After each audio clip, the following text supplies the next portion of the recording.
Hello and welcome back to A Better World. This is your host, Mitchell J. Rabin, and we're very glad that you're joining us again today.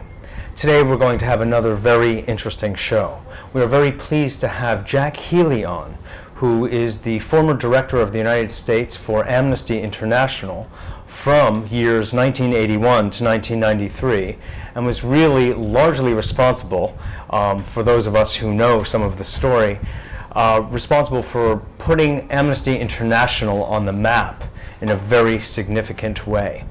He spent much time on tour with Bruce Springsteen and U2 and helping to use music to bring Amnesty International into the living rooms of households worldwide so they can recognize the very important human rights work that Amnesty has been providing the world and governments and people for many, many years. He has now left Amnesty International and has for the past several years been working at what he has founded, which is a Human Rights Action Center based in Washington, D.C. We're very glad to have Jack on the show talking to us about his work and the implications of it for the world and what's going on in the world today during this incredibly critical time. So Jack, welcome to the show. Thank you. Nice to be here. Great. Really a pleasure. My pleasure. So first of all, give us a little background, if you would, as to how you got yourself to the point of being involved with Amnesty International. What were some of the elements of your life before that? I know personally that they're very interesting. It would just be nice to flesh that out for our audience. I was a Peace Corps director in Southern Africa in a little country called Lesotho. I'd been there 77, I think I went. And I had observed the human rights abuses of the Republic of South Africa as the young people poured across the border into our little country. Mm-hmm. And you're very conscious of human rights and their abuses under apartheid at that period. Mm-hmm. So when I decided, you got to leave Peace Corps after 5 years, so I was starting to look to do something else. I wanted to go into human rights work. I saw an ad for the executive directorship of Amnesty in the volunteer section in this little place we had in the back of the Peace Corps office, and I answered the ad. I see. And got hired. Got hired. Right, that's impressive. That's how it happened. Classified comes through again, right? That's wonderful. Yeah. And actually before that, you had been a Catholic priest for a period of time too, is that correct? Yes, I was a Catholic priest from about 1966 to 1970, yeah, roughly. I see. And I also was, I founded, where young people walk long distances and raise money. Mm-hmm. We started that in the States. It was called Freedom from Hunger, Young World Development. Mm. And we started that in the United States. We raised about 18 million between 1969 and 74 for world hunger at that period. And you did that as a priest at yes. that time? No, that's post-priest. Oh, post-priest, I see. In the priest period, I was in the You were still an activist, yeah. I was in the civil rights movement and the anti-war movement. I see. Wonderful. So you've gone from one major activity into another. You started the walking. I keep bothering governments, I think. Yeah. Right. They should be thankful, really. Don't you think? Not always. Not always. Ultimately, when it comes to the salvation of their soul, they will turn to you, Jack, and thank you when they come to meet their Creator. So, just give us a little bit about what you did at Amnesty before we get into When I got to Amnesty, it was a small organization, well-structured, but a well-kept secret. And I just felt my job was to make it known, make it a household name. I'd always wanted to do music with causes. Mm-hmm. That started in 71. It didn't work, but my interest was always in that direction. So I went to see Bill Graham, the promoter in San Francisco. Mm-hmm. He agreed to help me, and we eventually worked it out. In '86, we did a big tour. '88, Chile, Turkey. We did a lot with music. And the tours were with whom?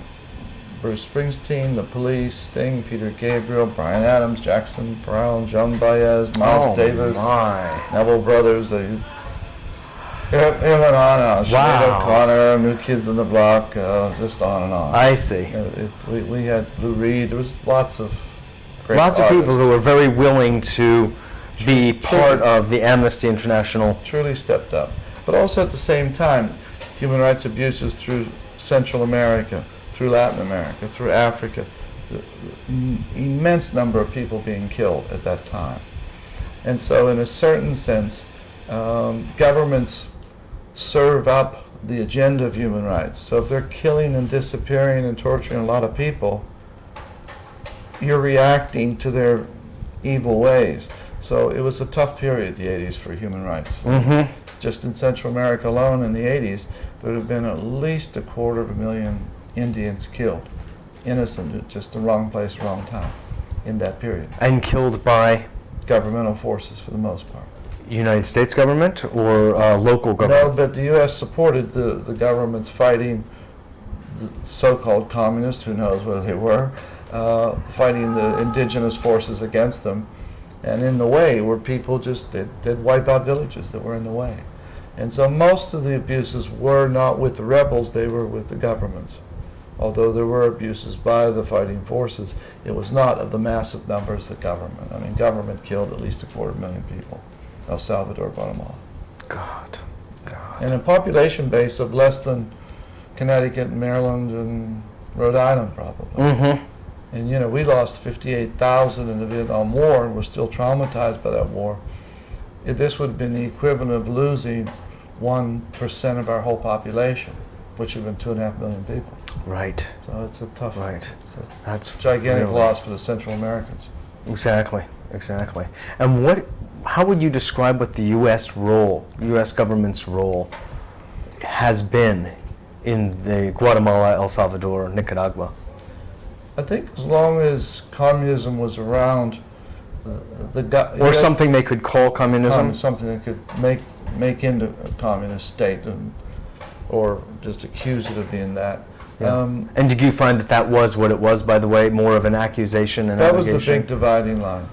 And so if you were working against the people they perceived as communist or lefties, the U.S. government would cheer for amnesty. If we went against their allies, they would get indigestion. So there wasn't a single standard for human rights in the U.S. government. There still isn't a single standard for human rights. Mm-hmm. And so in a certain sense, when you go to deal with the U.S. government, you're dealing with a pervasive power, not only here, but around the world. So you interact a little differently with it each time. Right. Now, you were saying earlier, Jack, that the United States was spending $5 million a day in Central America, championing its causes through the governments in Central America? Yes. During which period was that? During the 80s period. During the 80s. And it's a long time and a lot of money. And sadly, a lot of dead people and a lot of tortured people. Yeah. So it's a tragic period for Central Americans. It's a tragic period, the 80s. Right. So, of other abuses that you know of worldwide, what would you say has been the most devastating and perhaps the least publicized through the ordinary media? I would say in the 90s, easily the Chinese, by their volume of their human rights abuses, they're 1/5 of the world. Every fifth person in the world is Chinese, and by the strength and the size of the nation, it's easily the most egregious because it's the largest. In a single day, between the Hutu and the Tutsi in Rwanda, eastern Zaire, that area of Africa, they literally could wipe out 100,000 in one day with machetes. I mean, when the violence breaks out, it snaps almost as if it's... God. And 100,000 can die by machete deaths, not guns even, in a day.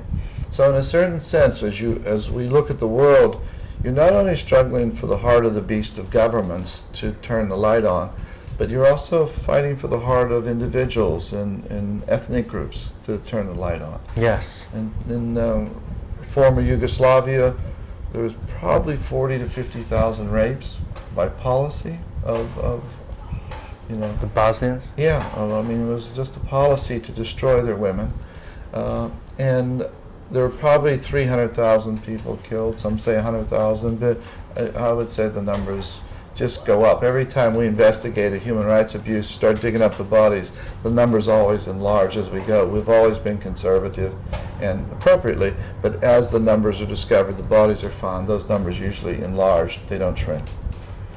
Now, in the case of what you were talking about in Africa first, in Rwanda, what would you say has been the role of Western governments or African governments in that slaughter? Do you feel that it's because of governments largely that these two groups were at each other, or what were the causes? I guess the question, Jack, is would they have been at each other had it not been for Western influence over the region? Well, in the region. One doesn't know, but historically and factually, the colonial powers used the ethnic differences to support one, like the Tutsi are the highly educated by the Catholic population, the Hutus are not. And so the Hutus see the Tutsi as highly educated, could get jobs, could run government, though they were the minority. The Hutus couldn't get jobs. In Northern Ireland it's different. The Protestants feel that they're the ones with the jobs. The Catholics feel they don't have the jobs. So it depends where you are in the world.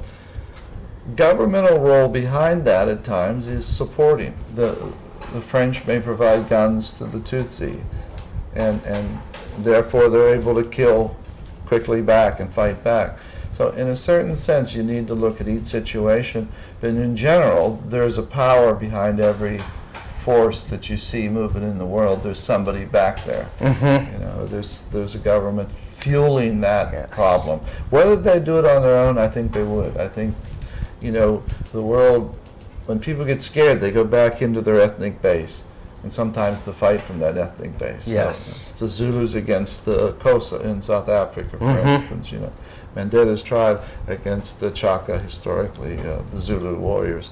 There's a difference there. It's always been there. You don't need a government to feed it, but a government could come behind it and fuel the battle easily. Yes. Of course, one interesting question is how many wars would be waged today that are historical in nature, where there have been lines drawn between ethnic groups, and they will, whether there's a government from the West or any government influencing them, they would just be at each other's necks. Or how much of it is really induced through Western influence, material influence, and the constant seeking out of mineral and other resources. Sure. I mean, a lot. What is your read of it's a very large question, but in your surveying of the world from this human rights point of view, as well as from this warring point of view, what do you think that most ethnic battles would be continuing, having nothing to do with Western influence, or it's truly perturbed and supported and fueled by Western governmental influence? I think when it comes to the valuable things to the West, oil, minerals, they might fuel the battle. Yeah. Where it's not so significant or important to them, they'll try dialogue. But you'll feel the power of whatever they want, whether it's diamonds or gold or oil, hardwood, forest now, that kind of, you'll feel the governmental power behind them. I think as we go to try to solve the human rights problems of the world, you have to understand in this century over 150 million people have been killed by government. 100 states torture every day with state machinery. So in a certain sense, we've not come very far. 100 countries? Yes. Worldwide? Even today. Yes. Use state machinery to torture their people. So in a sense, we've not really come all that far. We think we have, but we haven't really. And so the UN was set up to try and contain some of this, but that's turned into a political talk machine to a great extent as well. So where do the people go? Where do the victims go to solve these problems? Where do you go if your husband's disappeared? I think it's the human rights groups. It's the Amnesty, it's Human Rights Watch. It's the other people, and that's the only place they can go. Governments really have not been too helpful. So in a certain sense, it's it's the people, and I don't mean in any lefty sense, but I mean, you got to get some solidarity and solace from your friends or neighbors or outsiders to help. The human community. Yeah, the human community. Yeah. Terribly important. I think that's a very important point. People have been trained basically to resort to to rely on government, and like the film. And our audience today should understand that they can be terribly important in a very real way in solving some of the human rights problems of the world. By giving solidarity, by writing letters, by paying attention to the press, by joining human rights groups, joining Amnesty, joining lawyers groups, whatever group, but join a human rights group, belong to it. You can find your way, you can save someone's life. And as one of the singers used to say, Sting used to say, it's great to have a pen pal with a dictator. If you have a pen pal. I always thought that was a great remark. That's good. Right. But people can move because people are needed in Dear Mobutu. Exactly. Kindly stop killing all of your people now. Underlined. Or some of the kids used to write, "You're a bad man, would you please stop?" Yes, that's right. Not a bad letter. No, not at all. It's very powerful. Can you imagine being a dictator and receiving letters from children across the world? Yeah. That is very powerful. That's for sure. So in your seat of seeing the way influence affects governments and leaders and dictators and others, people in office and power, the letter writing really does make a difference in your observation? Yeah. Oh, yeah. You see, governments are like personalities. They don't like to be embarrassed, and they want to be endorsed. It's just like all of us in the world. Like any politician? Right, and all of us, particularly politicians. Yeah.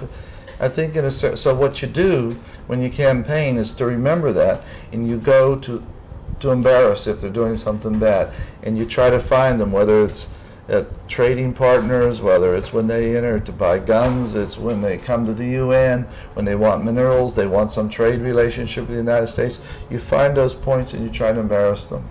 That's the work of the campaigner, and that's where the normal person can fit in and support and really give their brothers and sisters around the world support on a very realistic basis. Now, what are you doing with Human Rights Action Center in Washington? My little human rights group is an attempt to do the creative part of what the other human rights groups are not doing.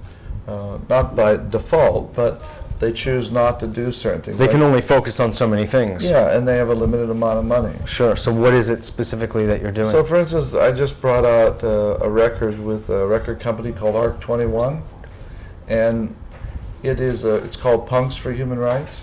Mm-hmm. And it's got Eleanor Roosevelt on the cover. Oh, yeah. And it's got liner notes of the Declaration of Human Rights inside the record. And I think, for instance, we're also trying to translate the Declaration of Human Rights in literally all the languages of the world. And we're finding ways to celebrate the 50th anniversary in a significant way around the world. Of the Declaration of Human Rights? Of the Declaration of Human Rights. Mm-hmm. See, because, to my mind, the Declaration of Human Rights, which was championed and chaired by Eleanor Roosevelt, the First Lady, after she was out of office, after Franklin died. Right. 1948, she got the world to pass the Declaration of Human Rights. And it's the finest document ever written for everybody on earth. And in a certain sense, when Martin Luther King Jr. marched and moved the country forward on civil rights, he used the Bill of Rights, the U.S. Constitution. It was like a backboard. Yes. And now, as we move into the next century, I'm hoping the Declaration of Human Rights is a backboard for everybody on earth to use that as a nonviolent way to solve all of our problems and move away from the gun barrel, killing, torturing, and move into dialogue. And I'm hoping that document's important. So I do a lot of work around the popularization of the Declaration of Human Rights. Wonderful. How could people get a copy of that declaration? They can write to the UN or write to my organization, Human Rights Action Center, 451 First Street, Southeast, Washington, D.C., 20003. Okay, wonderful. And why don't you give your phone number while we're at it? Yeah, you can call me at 202-547-2582. Okay, one more time. Area code 202-547-2582. Excellent. Excellent. So the creative work that you said really does consist a lot in popularizing the Declaration of Human Rights. Yes, and the other thing about human rights groups, the primary human rights groups, the large ones, do very good research. There's no sense repeating any of that. They got that world covered extremely well. Yes. So what I try to do is work off of that and build around things to do that. So I also do... So you're not duplicating what you were doing in Amnesty. Not at all. You're letting Amnesty take care of that part. And build off of their success as well. Sure. And I have great respect for them. And in a certain sense... You were them. I think in a sense what I also want to do is movies that reflect good values and human rights. I'm tempted to do a movie about a toxic spill in Mexico where some people are executed. We're trying to find somebody now for that. We've written a movie about Father James Grappi, who did civil rights work in the 60s. We'll do a second record called Funk for Human Rights. Which from punk to funk. That's right, from punks to funk, right? Yeah. And that'll be out probably by the end of the year. And so we keep trying to popularize and keep people, the larger population moving into the human rights groups, and keep young people aware as well. And I speak on campuses a lot. Mm-hmm. Mm-hmm. That's great. And well, one of the unique things that you've done is use music maximally to reach people. And this is actually one of the most wonderful functions of art, as far as I'm concerned, is so-called political art, of socially conscientious art.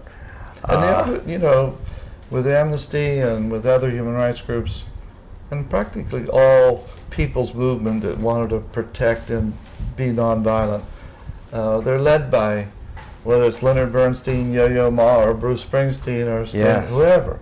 It is always artists out there who are first. The painters, the drawers, the sculptors. They're always musicians. They're always there because they tend to feel the universality of human rights and want to express it. And so, in a certain sense, I just give an opportunity. I really don't do. I can't sing or dance. They do their work. You give an opportunity. Sure. The artists are, archetypally leading the nation, really, because of being plugged in sensitively to the nature of human life and caring. When I was a Peace Corps director in Southern Africa, that asked me who the President of the United States was, I used to say Stevie Wonder. Because they knew his name. They didn't know the President's name. I just said that he represents, he's the best representative we have. They knew his name, so they knew what I was talking about. And it was, in an apartheid area, it was not a bad remark. That's right. That's really a well-wrought remark, as one could say. That's great. Let's talk a minute, if we could, Jack, about China. Because this is so much of the moment with the changeover of Hong Kong, the handover of Hong Kong just this past week, and what we see as the international, multinational community basically pivoted, or looking over into the wealth of China as a marketplace. What do you think we have to look forward to here? It seems a very delicate, precarious, and in some ways scary time for the future of the planet. I'm actually sorry to say that I feel the U.S. government is heading in the wrong direction on this issue.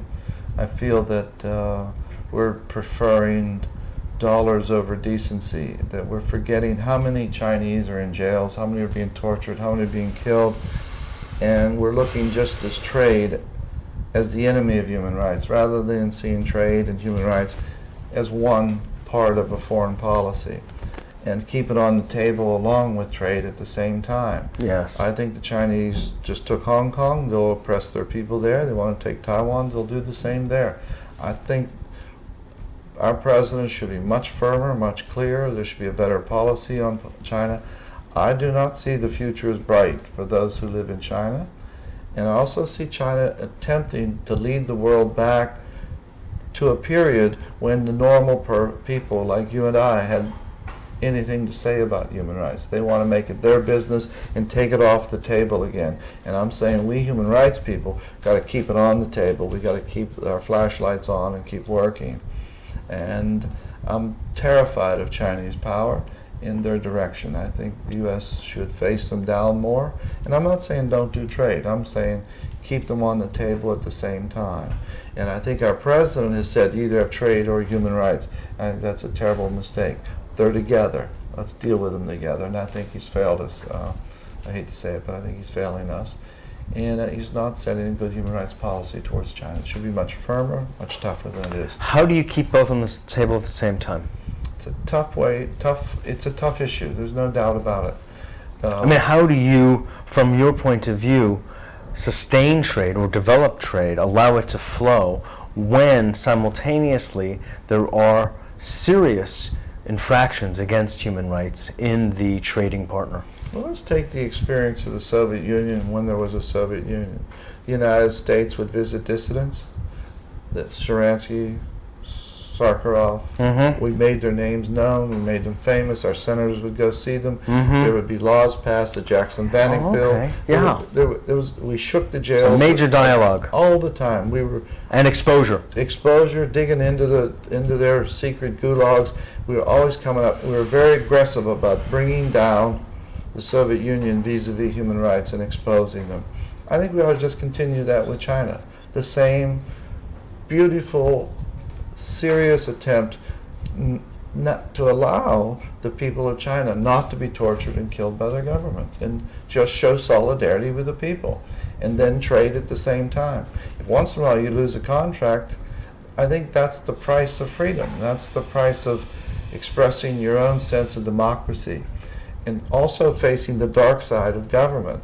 We really got to look at that. I mean, just making money is not the end of the world. It should be mixed with protecting everybody. For instance, I think Clinton could go to China and publicly and say, look, to the leadership of China and say, look, let's go into the next century together. You got to protect human rights and I'll do my best. Let's lead the world in a totally different direction than ever before. Just like that. Like two CEOs would change and unite a company, or and merge. Right. Let our president do that and move into the year 2000, where governments are really aggressively looking to protect human rights and promote world trade. And I'm a free trader. I believe in trade. Sure. I think it's important. Markets have to be found. For growing economies. It's necessary. Would you be kind enough to stay to do another show with us now, because we are literally out of time? Sure, be glad to. Okay, good. So we will have you back because the ticker is ticking. Great. We've been talking with Jack Healey of the Center for Human Rights Action Center in Washington, D.C., former director of Amnesty International. He will be back again next week. Please stay tuned. This is Mitchell J. Rabin for A Better World. Thanks so much for joining us, and we will see you next week.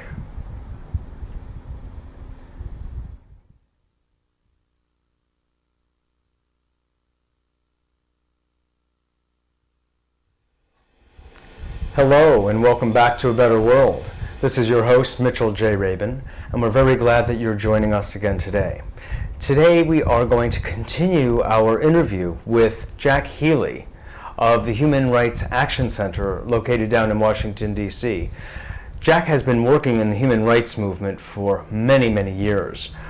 At one time as the director of the United States for Amnesty International, before that director in the Peace Corps, before that as a Catholic priest, and many, many very interesting, very creative activities he's been involved in. The use of music and art for promoting human rights across the world, and is now promoting very large, through his current organization, the Declaration of Human Rights, so that everyone knows about it, so everybody can participate on a heart level and on an activity level in the greater promulgation of human rights for everyone worldwide.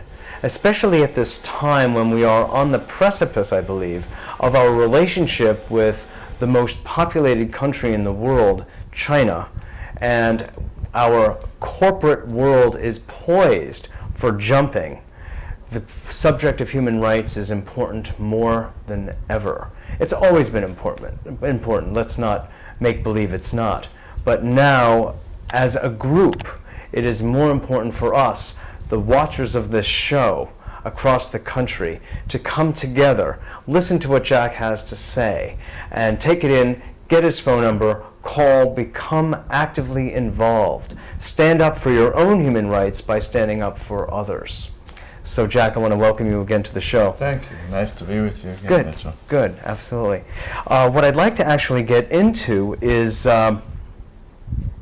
the subject, controversial as it may be, of human rights abuses in the United States.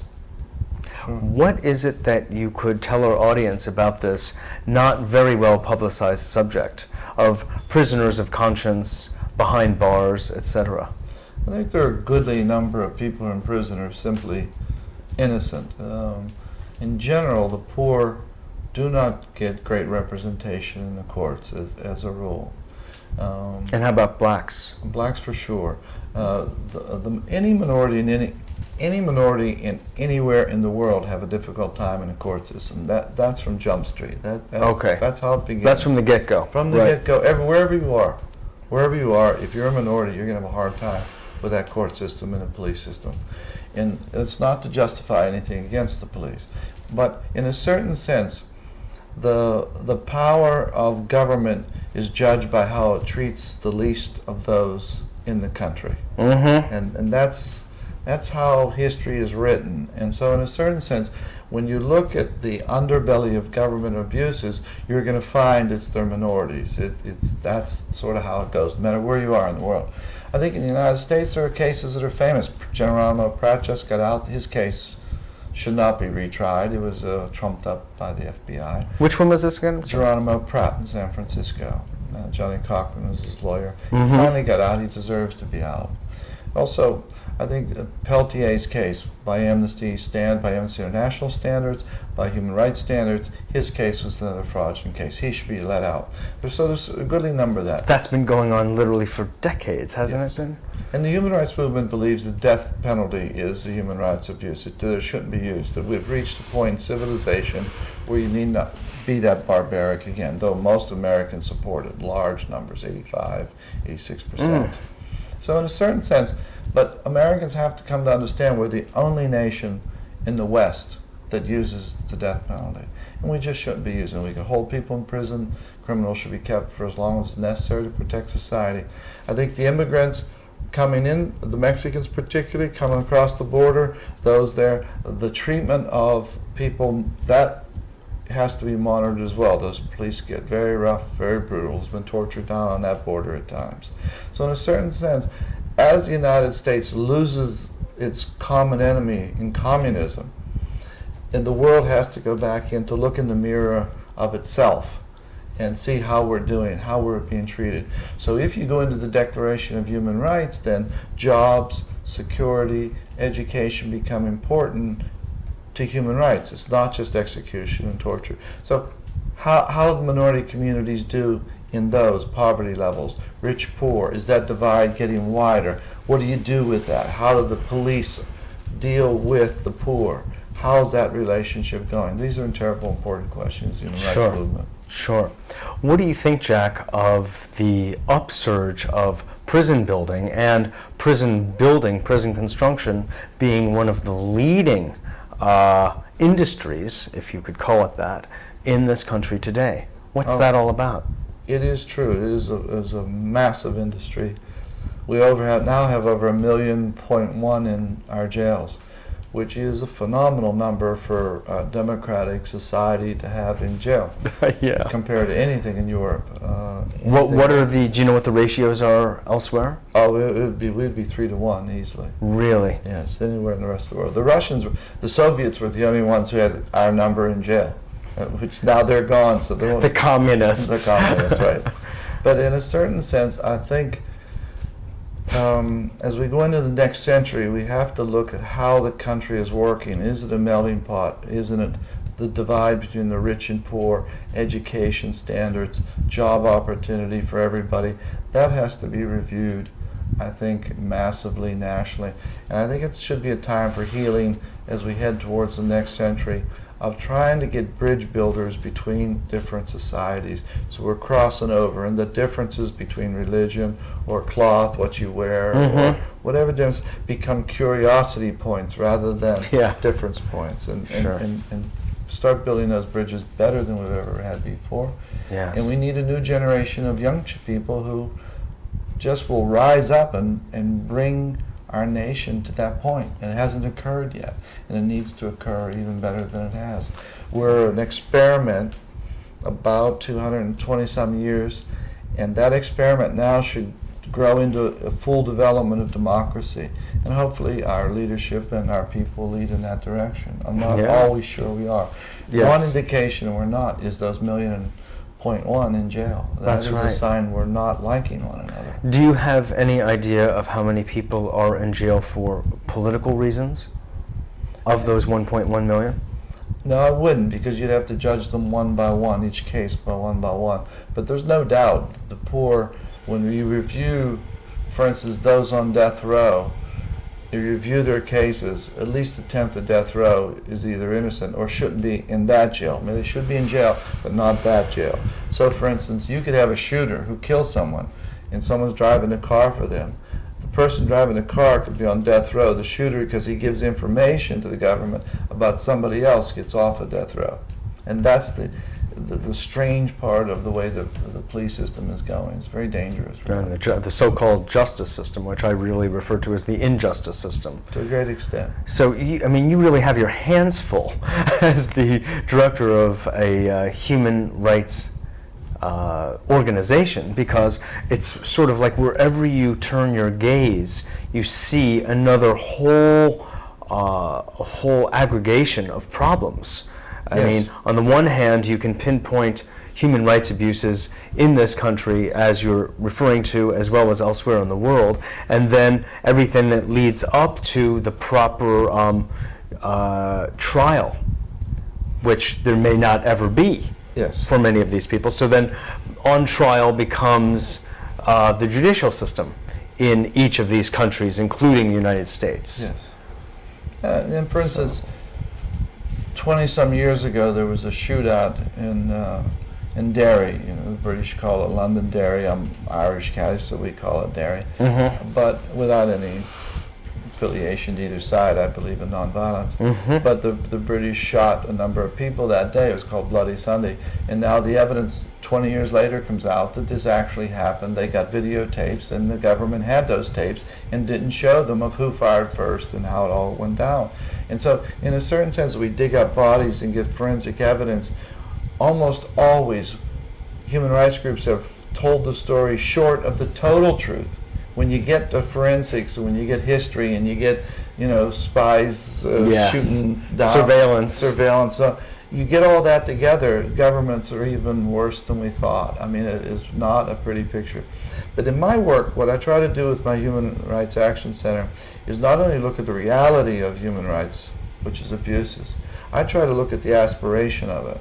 So I'm doing a radio show, which is like the greatest concert in the history of the world that was never held, and build upon the Orson Welles model of, and we put a show together for that purpose. We built a knitting factory for the war widows in Bosnia that provide today 850 jobs for war widows. And we did that with the U.S. government without us getting any of the money for it, just made sure it happened. Went and got the bankers, took them out, showed them the place, built the factory. It's up and running. There are 850 women at work as we speak. Oh, wonderful. And I look for creative moments, not only to look at the reality, but to give my expression to the aspiration of human rights, which is and the solution and universality and, and a good feeling. And you walk down the street, you can feel unity with everybody on the street, whether they feel it or not. You can feel good with the world and not see it as enemies. That's kind of more of a spiritual consciousness, perspective on because the reality of humanity and reality of life comes from the heart, doesn't come from the mind. That's right. It's a heart matter. That's right. And that's what, we say that to government, they laugh at us. But the truth is, if their daughter gets picked up somewhere in the third world and arrested, they want us. Yes. They want our hearts out there. That's right. And so it switches very quickly on. That's right. From dollars and cents to heart cents. Please help me. Yeah, Please help right. me. Exactly. That is, I really like that, because it's when you get involved in the diagnosis of the problems, it is heartrending when you see how tragic other governments and our government have acted persistently over time. It makes you really want to cry. You don't want to think that your own government has been so abusive of its own people or of any other people, and yet it's true. It's just completely, irrefutably, undeniably true. Well, and a foreign policy of the United States should represent the value of its own people, its own belief in freedom, its own belief in democracy, and its own sense of equality. It should be expressed in that foreign policy. And when it isn't, we citizens should object and call it down and change it. That's right, exactly. It's power of the people. Yes. So what you're doing is not only the diagnosis, but also the remedy in very creative ways that is economically supportive, spiritually uplifting, and thoughtful and creative in the way you will interact and with also different situations. Just as one human being in the human rights movement, to listen to torture stories and death and the things that occur, the realities of human rights, it almost freezes you up at times. So you want to do things that are expressive and creative, just to get away from the horror of it too. Exactly.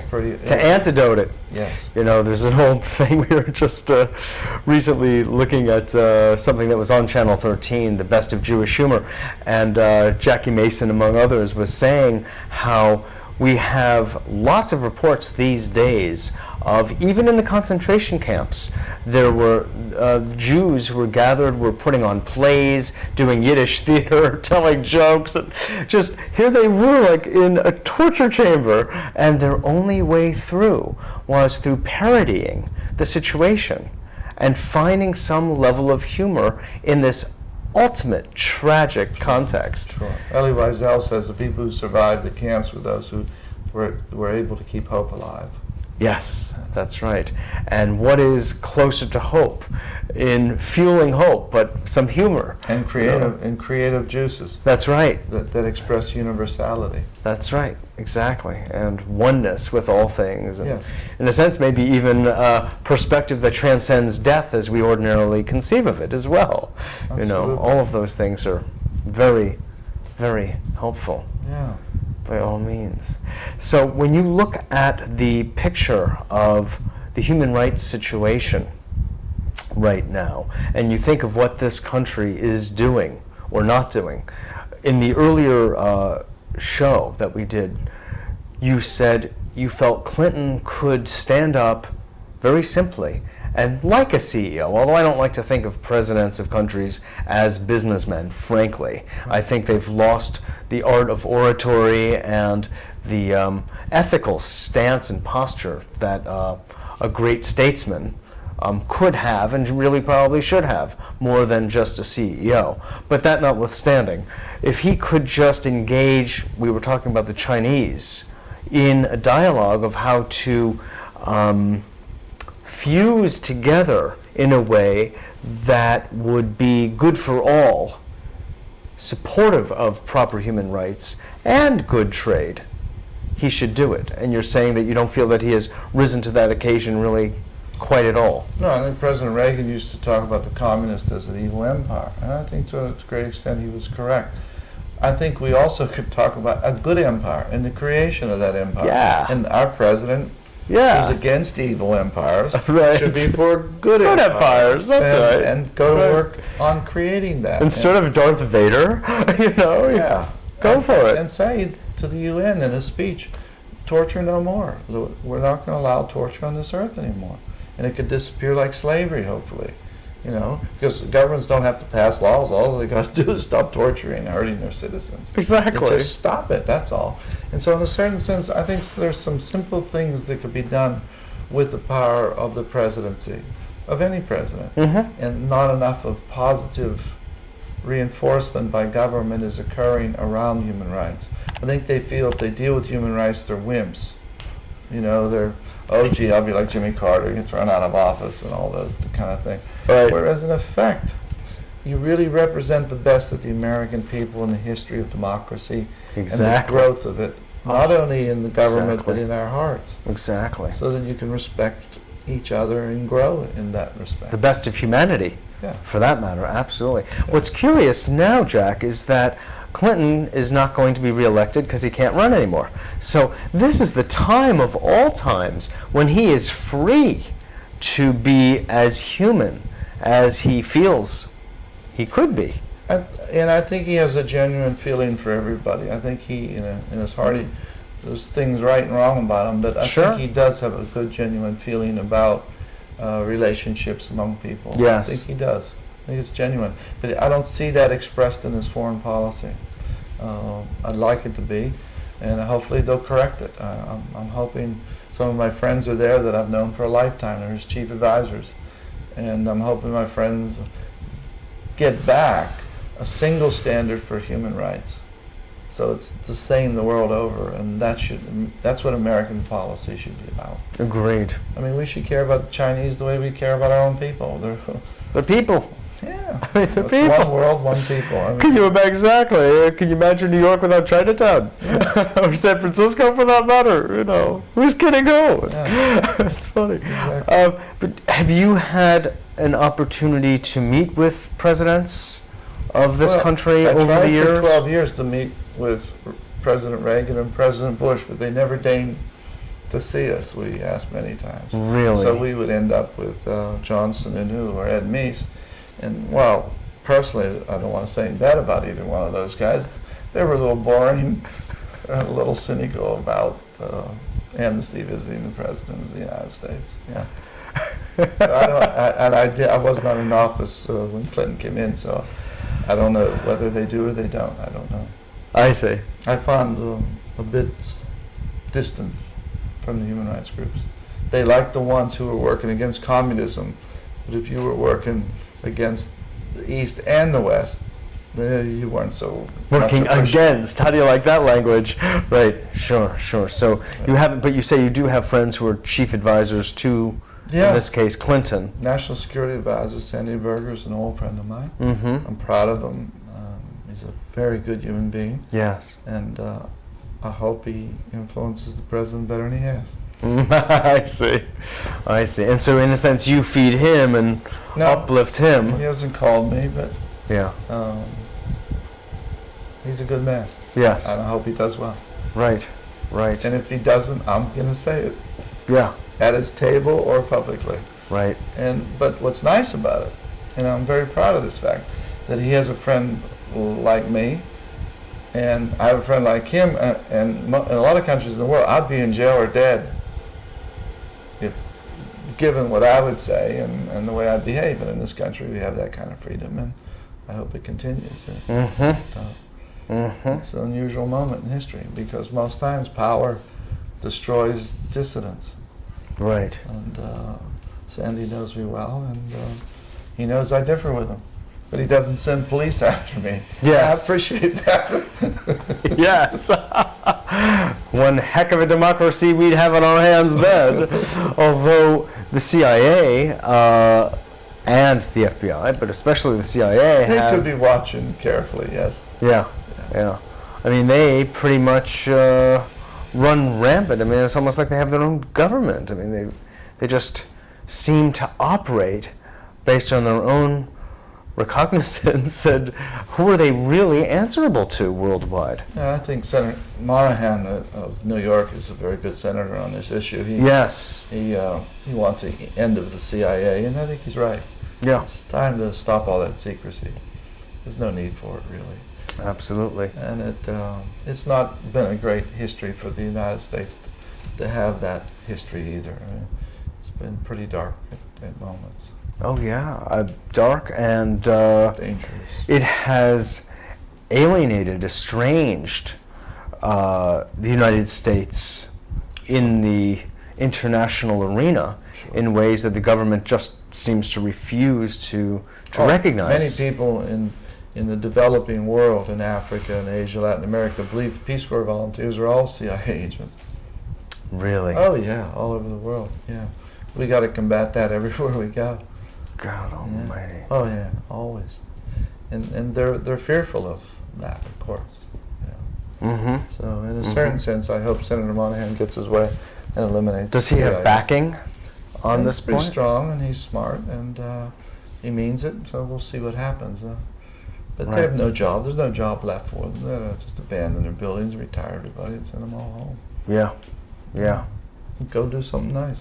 Right. Non-secret. Right. Do something useful. Join Amnesty. Join Amnesty, exactly. Absolutely. You know, the point, most of the people who are involved in something like the CIA actually want good for people. I mean, their impulse, I mean, I'm generalizing a bit. It certainly started that way. That's right. There was a genuine impulse to serve something higher, which in this case was a government, and it's a government that says it stands for certain values. Whether it does or doesn't is, well, this is obviously what we're largely debating here. But the impulse was, in a sense, toward good, toward service to people. Sure. So, and it could really be very easily redirected to, you know, human rights organizations. It seems like a very appropriate segue, you know. Yeah. So what would you like to say to Clinton and the Chinese leadership at this point in time, Jack? If you would have their ear, what would you really like them to do? I would say to both of them leaders that they should read the Declaration of Human Rights, meet on it, and try to get their nations headed in the direction of the basic tenets of the Declaration of Human Rights, which provides protection for everybody, the right to organize, the right to get together, the right to get educated, the right to eat something, the right to get a job, you know, the right not to be tortured. And let's move the world forward on a positive basis using the document that was passed a long time ago. Let's put that to work for the next century. It was passed through the United Nations? 1948. It was passed. Eleanor Roosevelt, with a lot of help from Chinese diplomat, a Lebanese diplomat, really? French diplomat, and did a good job. And I think it's time for that document to have a constituency, mainly among governments, and move forward. And you see, we're as good as our vision. So if your vision is clear and forceful and democratic, you're going to go in that direction. What's the future like? Well, let's look at that declaration. And I think between the two of them, they have to say to one another, trade and human rights go together. It isn't one without the other. We need trade, we need human rights. Let's work it out. And the businessmen could work it out. You, I'm sure, and your audience would not want to buy things from slave labor, from children, you know, very young, slaving in sweatshops. Just like we didn't want our coal miners, we Irish didn't want our coal miners starting work 12 hours a day in the coal mines when they're 14 years old. Well, China has to make that progress as well as we did. Yep. Give them time, but they're increments. If you tortured 1,000 last year, make it 500 next year. Hopefully nobody, but you know what I'm saying? There are benchmarkings. And let's go. Release your political prisoners out of it. We should too, both sides. And advance forward together. Let's do it together. Why not? Sure, sure. How about the missing in action still in Vietnam, and yet we've, you know, re-engaged them obviously financially and economically? I think all the wars and the past have to be healed. I mean, the world has to be healed better than it has. This century has seen 170 million people killed by governments, even by conservative standards. 117? Conservative, 150 million have been killed by government. Some people say, Zabriskie, for instance, says 170 million have been killed by government. So to adjust the next century to make it safer, better, easier for everybody, and to set that now according to the Declaration of Human Rights, that would be a good goal for the presidents of the world, China, United States, whoever, to meet and do that and make it a little safer, a little nicer place. Even if you move it a bit, a lot of people's lives get saved. I mean, the one thing, if your mother's in a torture chamber, you want help. You want the torture to stop it. So let's get the world to do that together. It's so basic. It's so basic. What could hurt more than that? I mean, I've been reading the reports. I've been a member of Amnesty International for years, off and on, and I mean, just reading the writing, I've read your writing over the years. It is just tormenting to read about the torture of children, of women, of men, of everyone. Every horror you can It think is of just, it goes, at a certain point, one just kind of turns off. It is too much to withstand, as you were referring to before. Your body literally can't handle to hear another. And yet, that's not, you can't turn away. You may turn off temporarily, but you can't turn away. It's more like we have to turn toward to heal. Yeah, and human rights people have to be long-distance runners. We're not the instant cure and helicopters. And we're the people who stay with the issues and and bother and bother. Keep it in people's face, right? And sometimes they'll like us, sometimes they won't. But in our hearts, we got to be happy whether they like us or not. We're not looking for society's endorsement. That's right. We're looking to set standards for justice and equality and make it happen. Wonderful. Popular or let's give your phone number and address and email also one more time, because we're heading out of time already. The Human Rights Action Center is at 451 First Street, Southeast Washington, D.C., 2003. And the telephone number there is 202-547-2582. And my email is jhealey, Healey, at tidalwave, Tidal, tidalwave.net. And I can be reached at 202-547-2582. Excellent. Thanks so much, Jack, for being on the show again. Absolutely. Wonderful. Keep up the great work. Thanks. Really. You too. Okay, thanks so much. And please come back in New York. Okay. Come back on and we'll promote you all the more. This is Mitchell J. Rabin for A Better World. Thanks so much for joining us. Give me a call at 212-420-0800. Share your thoughts, feelings, and comments with me. I look forward to seeing you all next week.